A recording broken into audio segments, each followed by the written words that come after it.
കേരളത്തിന് കേന്ദ്രം കൊടുത്ത പണമൊന്നും ജനങ്ങൾക്കായിട്ട് സംസ്ഥാന സർക്കാർ നിയോഗിച്ചില്ല എന്നുള്ള ഗുരുതരമായ ആരോപണം അമിത്ഷാ പറയുന്നു. അതോടൊപ്പം തന്നെ അമിത്ഷാ കണക്കുകൾ നിരത്തുന്നുണ്ട്. 2004 മുതൽ 2014 വരെ കിട്ടിയത് എത്ര രൂപയാണെന്നും 2014 ശേഷം കഴിഞ്ഞ 10 വർഷം കൊണ്ട് കേരളത്തിന് കൊടുത്ത തുക എത്രയാണെന്നും ഒക്കെ അമിത്ഷാ കണക്ക് നിരത്തുന്നു. 1 രൂപ പോലും തരാത്തവരുടെ അവകാശവാദം ഒന്ന് പരിഹസിക്കുകയാണ് പിണറായി വിജയൻ.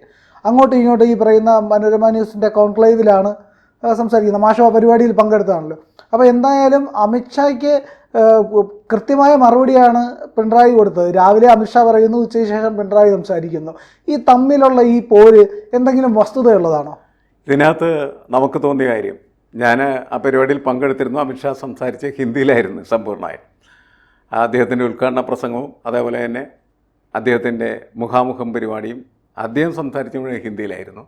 അദ്ദേഹത്തിനോട് ജോണി ലൂക്കോസും അദ്ദേഹത്തിൻ്റെ സഹപ്രവർത്തകയും ചോദ്യങ്ങളെല്ലാം ഇംഗ്ലീഷിലായിരുന്നു. അപ്പോൾ ഇംഗ്ലീഷിൽ ചോദിക്കുന്ന ചോദ്യം നമുക്ക് വളരെ വ്യക്തമായിട്ട് മനസ്സിലാവും. പക്ഷേ ഹിന്ദി ഇടക്കിടക്ക് നമുക്ക് മനസ്സിലാവും. പിന്നെ അത് പൂർണ്ണമായിട്ടും നമ്മൾ മനസ്സിലാക്കിയത് പത്രം വന്ന സമയത്താണ്. അപ്പം ഞാനതിൽ നിന്ന് പൊതുവെ മനസ്സിലാക്കിയൊരു കാര്യം എന്ന് വെച്ചാൽ, കേന്ദ്രം കേരളത്തിന് കൊടുത്ത ഫണ്ട് ജനങ്ങൾക്ക് കൊടുത്തില്ല എന്നത് അദ്ദേഹത്തിൻ്റെ ഒരു പൊളിറ്റിക്കൽ മെസ്സേജ്, പൊളിറ്റിക്കൽ പ്രസ്താവന മാത്രമാണ്. അതുപോലെ തന്നെയാണ് തിരിച്ച് മുഖ്യമന്ത്രി വൈകിട്ട് നടന്ന അതിൻ്റെ വാലിഡേറ്ററി ഫംഗ്ഷൻ സമാപന സമ്മേളനത്തിൽ ഇതിന് മറുപടി കൃത്യമായിട്ട് പറഞ്ഞത്, 1 പൈസ പോലും തരാത്ത ആളുകളുടെ വലിയ അവകാശവാദമാണ് ഈ കാലത്ത് വന്ന് അദ്ദേഹം നടത്തിയത്. അന്ന് അങ്ങനെ പേരൊന്നും പറയാതെ സംഗതി അങ്ങനെ പറഞ്ഞ ആ രീതികളുടെ ഒരു പ്രത്യേകത ഞാൻ കണ്ടെന്ന് വെച്ചാൽ, അമിത്ഷാ പറഞ്ഞതിനും കൃത്യമായിട്ട് നമ്മൾക്കിപ്പോൾ കേന്ദ്രം കേരളത്തിന് ഇന്ന രീതിയിൽ ഫണ്ട് നൽകി, ആ ഫണ്ട് ഇന്ന രീതിയിൽ കേരളം ഉപയോഗിച്ചില്ല, അത്തരം വ്യക്തതയൊന്നും അമിത്ഷായുടെ പ്രസംഗത്തിലില്ല. അതാണ് ഏറ്റവും പ്രധാനപ്പെട്ട പ്രശ്നം എന്ന് പറയുന്നത്. നമ്മൾ ഇവരുടെ ഈ കാര്യങ്ങളെല്ലാം വിശ്വസിക്കണമെങ്കിൽ തീർച്ചയായിട്ടും എന്ത് ചെയ്യണം? ഇന്ന വർഷം ഇത്ര രൂപ ഇന്ന രീതിയിൽ കേന്ദ്രം കേരളത്തിന് നൽകുകയും അത് കേരളം ജനങ്ങൾക്ക് കൊടുക്കാതിരിക്കുകയും ചെയ്തു എന്ന് കൃത്യമായിട്ട് പറഞ്ഞാൽ നമുക്കത് മനസ്സിലാവും.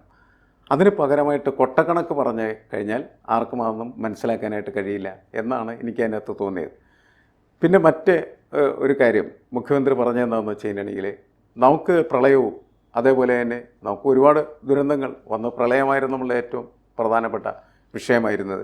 പിന്നീട് എല്ലാ കൊല്ലം നമുക്ക് ഉരുൾപൊട്ടലും ഓഖി പോലെയുള്ളതായിട്ടുള്ള ചുഴലിക്കാറ്റ് ദുരന്തവും മറ്റുമൊക്കെ ഉണ്ടായി. ഈ സമയങ്ങളിലൊക്കെ കേന്ദ്രത്തിൽ നിന്ന് ഓരോ സംസ്ഥാനത്തിനും കൊടുക്കേണ്ടതായിട്ടുള്ള ഒരു കണക്കുണ്ട്. ധനകാര്യ കമ്മീഷൻ്റെ കണക്കാണ്. 75:25 എന്ന നിലക്കാണ് അത് നൽകപ്പെടേണ്ടത്. അത് സംസ്ഥാനങ്ങളുടെ അവകാശമാണ്. കേന്ദ്രം സൗജന്യമായിട്ട് കൊടുക്കുന്നതിൽ കേന്ദ്രത്തിൽ ഒരു കക്ഷി ഭരിക്കുന്നു, കേരളത്തിൽ വേറെ കക്ഷി ഭരിക്കുന്നു. ഇതൊക്കെ തന്നെ ജനങ്ങളെ തിരഞ്ഞെടുക്കപ്പെട്ടിരിക്കുന്നതായിട്ടുള്ള സർക്കാരുകളാണ്. അതാത് സർക്കാരുകൾ കൃത്യമായിട്ട് അവരുടെ അവകാശങ്ങൾക്കനുസരിച്ച് ലഭ്യമാകേണ്ടതായിട്ടുള്ള ഫണ്ട് ലഭിക്കുകയും അത് വിനിയോഗിക്കുകയും ചെയ്യുക എന്നുള്ളതാണ് നമ്മൾ കാണുന്നൊരു കാര്യം. അപ്പോൾ നമുക്ക് ഈ അടുത്ത വയനാട്ടിലെ ചൂരൽമല ദുരന്തം എന്ന് പറയുന്ന അതിഭീകരമായിട്ടുള്ള ദുരന്തമായിരുന്നു. അത് കാണുന്നതിന് വേണ്ടിയിട്ട് നരേന്ദ്രമോദി വരികയും അദ്ദേഹം എല്ലാ സ്ഥലത്തും നടന്ന് കാണുകയും ഒരു പയ്യനെയൊക്കെ എടുത്ത് ഒക്കത്തൊക്കെ ഇരുത്തി അവനെ ആശ്വസിപ്പിക്കുകയൊക്കെ ചെയ്ത് നമ്മളന്ന് അക്കാലത്ത് വലിയ തോതിൽ മനസ്സിലാക്കിയതും നമ്മൾ സന്തോഷിച്ചുമായിരുന്നു. പക്ഷെ 10 പൈസ മുഖ്യമന്ത്രി പറഞ്ഞവരെ ആ വിഷയത്തിൽ കേന്ദ്രം സഹായമായി നൽകിയില്ല. ഏതോ കുറച്ച് കടം കൊടുത്തു. കടം കൊടുക്കൽ സഹായമല്ല ശരിക്കും പറഞ്ഞു കഴിഞ്ഞാൽ. അപ്പോൾ നമ്മൾ മനസ്സിലാക്കേണ്ടതെന്ന് വെച്ചാൽ, ഈ 2 കൂട്ടരുടെയും പൊളിറ്റിക്കൽ പ്രസ്താവനകൾക്കല്ല പ്രസക്തിയുള്ളത്. പകരം യഥാർത്ഥത്തിൽ എന്താണോ നമുക്ക് നൽകേണ്ടത് അത് നിർവഹിക്കപ്പെടുക. മറ്റൊരു കാര്യം കൂടി മുഖ്യമന്ത്രി പറഞ്ഞൊരു കാര്യം ഇതായിരുന്നു, നമുക്ക് ഈ ദുരന്തങ്ങളുണ്ടായ സമയത്ത് കേരളം എന്ന് പറയുന്നത് പ്രവാസികളുടെ ഒരു വലിയ കേന്ദ്രമാണ്. നമ്മളുടെ ആളുകളെല്ലാം വിദേശ രാജ്യങ്ങളിൽ പോയിട്ട് ജോലിയെടുക്കുകയും അവരെ ചിലപ്പോഴൊക്കെ അവരുടെ വീടുകളിലേക്കൊക്കെ ഫണ്ട് അയക്കും. ചില ആൾക്കാരല്ലാതെയും ഉണ്ട് അവിടെ തന്നെ സെറ്റിൽ ചെയ്ത ആളുകൾ. ഇവരെ കൂടി നമുക്ക് ദുരന്തം ഉണ്ടായ സമയത്ത് പണം പിരിച്ച് സഹായിക്കാൻ ശ്രമിച്ച സമയത്ത് കേന്ദ്രം അതിനെ അനുവദിച്ചില്ല. അപ്പോൾ മുഖ്യമന്ത്രി ഈ വൈകുന്നേരത്തെ സമ്മേളനത്തിൽ പറഞ്ഞൊരു കാര്യം എന്ന് വെച്ചാൽ, നരേന്ദ്രമോദി ഗുജറാത്ത് മുഖ്യമന്ത്രി ആയിരുന്ന സമയത്ത് വിദേശങ്ങളിൽ നിന്നുള്ള സഹായം സ്വീകരിച്ചതാണ്. പക്ഷേ കേരളത്തിൽ അങ്ങനെ ഒരു സഹായം വന്ന സമയത്ത് അത് നിരസിക്കുകയോ അത് നിരോധിക്കുകയോ ചെയ്തു എന്നുള്ളതാണ്. അത് കേരളത്തോട് കേന്ദ്രം കാണിക്കുന്ന വിവേചനത്തിൻ്റെ ഏറ്റവും പ്രധാനപ്പെട്ട ഉദാഹരണമായിട്ടാണ് അദ്ദേഹം ചൂണ്ടിക്കാണിക്കപ്പെട്ടത്. അപ്പം നമുക്കിതിനകത്ത് പൊതുവെ തോന്നുന്നതൊക്കെ പങ്കെടുത്ത് കേൾക്കുകയൊക്കെ ചെയ്യുന്ന സമയത്ത് ഇരുപക്ഷവും അവരവരുടെ രാഷ്ട്രീയ പ്രസ്താവനകളുടെ ഭാഗമായിട്ട് പറയുന്ന കാര്യങ്ങളും അതോടൊപ്പം തന്നെ അതിൽ സത്യങ്ങളും അർദ്ധസത്യങ്ങളും ഒക്കെ നിറഞ്ഞു കിടക്കുന്നു എന്നാണ് മനസ്സിലാക്കേണ്ടത്. നമുക്ക് ആവശ്യമായിട്ടുള്ള സഹായം തീർച്ചയായിട്ടും നമ്മളുടെ അവകാശമാണ്. അത് ഒരു സംസ്ഥാനം എന്ന നിലക്ക് നമുക്ക് കേന്ദ്രത്തിൽ നിന്ന് കിട്ടിയേ പറ്റൂ. അതല്ലാത്ത സാഹചര്യങ്ങൾ ഉണ്ടാകുമ്പോൾ സ്വാഭാവികമായിട്ടും അതൊരു പ്രശ്നമാണ്. എന്തായാലും പരസ്പരം കണക്ക് പറഞ്ഞ് കണക്കിന് കൊടുത്തും കൊടുത്തുമൊക്കെ മുന്നേറിയ ഒരു സംഭവമായിട്ട് അതിനെ നമുക്ക് വേണമെങ്കിൽ കണക്കാക്കാം. അതായത് മാഷെ ഇടയ്ക്കൊരു പോസ്റ്റ് കണ്ടിരുന്നതെന്ന് എനിക്കറിയില്ല, VT ബൽറാമാണ് പോസ്റ്റ് ഇട്ടിരുന്നത്. VT ബൽറാമിൻ്റെ ആ പോസ്റ്റിനകത്ത് പറയുന്നുണ്ട്, സംസ്ഥാന സർക്കാരിൻ്റെ അതായത് മുഖ്യമന്ത്രിയുടെ ദുരിതാശ്വാസ നിധിയിലേക്ക് വന്നത് ഏതാണ്ട് 1000 കോടിയോട് അടുപ്പിച്ച് തുകയാണ് ഉള്ളത്. ഈ പറയുന്ന മുണ്ടക്കൈ ചുരൽമല ദുരന്തത്തിന് ശേഷം ലഭിച്ച തുകയാണ്. ആ തുകയൊന്നും സർക്കാർ വിനിയോഗിച്ചിട്ടില്ല എന്നാണ് VT ബൽറാം അതിൻ്റെ അത് കൃത്യമായിട്ട് പറയുന്നത്. അതിൻ്റെ പലിശ മാത്രം മതിയാവും ഈ പറയുന്ന സാധാരണക്കാരായിട്ടുള്ള മനുഷ്യർക്ക് അവിടെ വീട് വെച്ച് കൊടുക്കാൻ എന്നും VT ബൽറാം പറയുന്നുണ്ട്. അതിൻ്റെ 1 വർഷത്തെ പലിശ മതിയാകും. പക്ഷേ ഈ തുക എന്തുകൊണ്ടാണ് സർക്കാരിൻ്റെ കയ്യിലുള്ള ഈ പണം, അതായത് ഏതാണ്ട് 400 പേരാണ് ഇവിടെ ബാധിക്കപ്പെട്ടത്. അപ്പോൾ ഈ പറയുന്ന ഒരാൾക്ക് ഏതാണ്ട് 1 കോടിയിലേറെ സുഖമായിട്ട് കൊടുക്കാൻ കഴിയുന്ന അത്രയും ധനം സർക്കാരിൻ്റെ കയ്യിലുണ്ട്. പക്ഷേ ഇതെന്തുകൊണ്ടാണ് സർക്കാർ അല്ല, സർക്കാർ അവിടെ അതിന് ടൗൺഷിപ്പിൻ്റെ പ്രവർത്തന പരിപാടികളൊക്കെ ആരംഭിച്ചിരിക്കുന്നു. അതിൻ്റെ ഒരു മാതൃക വീടൊക്കെ നമ്മൾ കണ്ടതാണ്.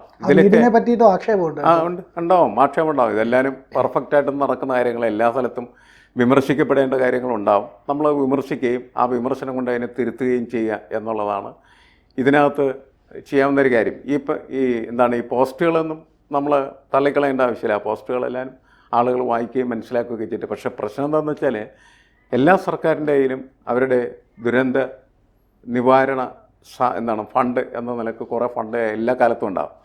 അതിൻ്റെ പലിശക്ക് നമ്മൾ കണക്ക് പറയുന്നതിൽ ഒരു കഥയുമില്ല. കാരണം എന്ന് വെച്ചാൽ അത് എല്ലാ വർഷവും ദുരന്തങ്ങൾ എല്ലാ സ്ഥലത്തും ഉണ്ടാകുകയും ദുരിതാശ്വാസ ഫണ്ടിൽ നിന്നാണ് അതിനൊക്കെ എപ്പോഴും പണം ചിലവഴിക്കപ്പെടുന്നത് നമ്മൾ കണ്ടിട്ടുള്ളൊരു കാര്യമാണ്. നമ്മൾ പൊതുവെ ഈ കാര്യങ്ങളിൽ വിലയിരുത്തേണ്ടതെന്ന് വെച്ചാൽ അവിടുത്തെ ജനങ്ങളെ സംബന്ധിച്ചിടത്തോളം അവരുടെ പ്രശ്നങ്ങൾ പരിഹരിക്കുന്നതിന് ആവശ്യമായിട്ടുള്ള പ്രവർത്തനങ്ങളിൽ സർക്കാർ സജീവമാണോ എന്നുള്ളതാണ് ഏറ്റവും പ്രധാനപ്പെട്ട ചോദ്യം.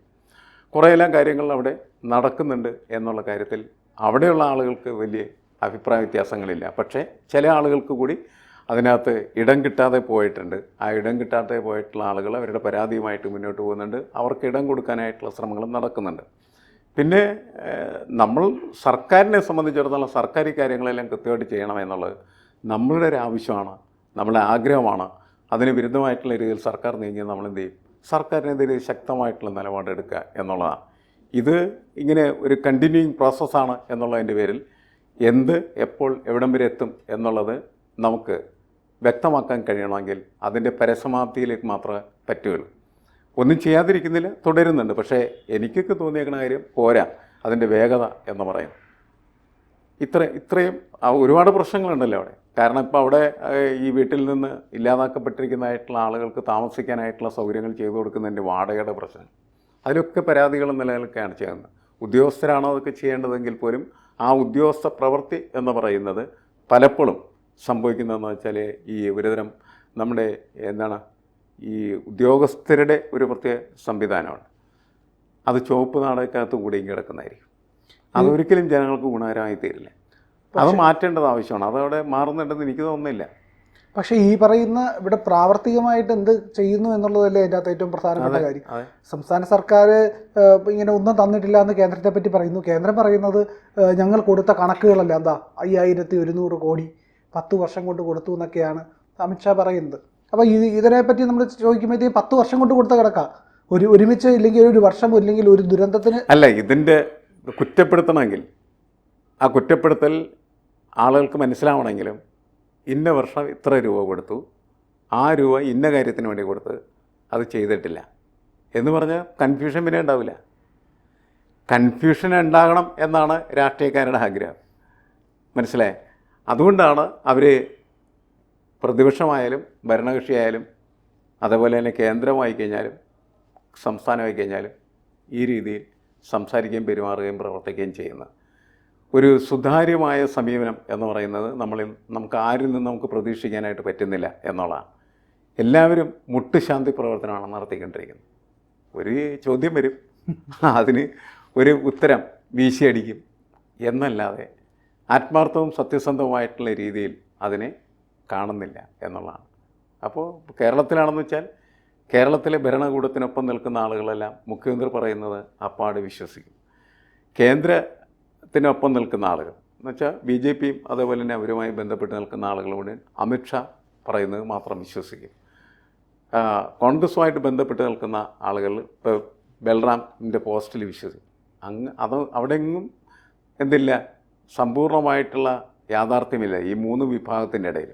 ഇതിനിടയിൽ എവിടെയൊക്കെയാണ് തട്ടിക്കൂട്ട് പ്രശ്നങ്ങളുടെ ഇടയിലാണ് കൃത്യമായിട്ടുള്ള യാഥാർത്ഥ്യം കിടക്കുന്നത്. അത് ജനങ്ങളെ ബോധ്യപ്പെടുത്തി കൊടുക്കാനായിട്ട് ഈ ലോകത്ത് ആരുമില്ല എന്നുള്ളതാണ് നമ്മളനുഭവിക്കുന്നതായിട്ടുള്ള വിഷമാവസ്ഥ എന്ന് പറയുന്നത്. നമുക്കും മനസ്സിലാവില്ല. കാരണം എന്ന് വെച്ചാൽ നമ്മളും ഈ കണക്കുകളും ഇവരുടെ സംഭാഷണങ്ങളും ഒക്കെയാണ് കേൾക്കുകയും മനസ്സിലാക്കുകയൊക്കെ ചെയ്യുന്നത്.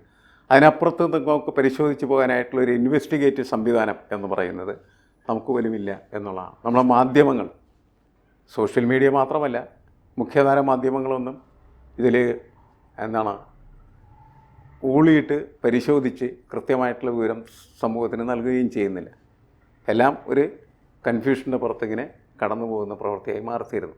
അതുകൊണ്ടാണ് ഇത്തരം കണക്ക് പറച്ചിലുകൾക്ക് വാർത്താ പ്രാധാന്യം വരുന്നത്.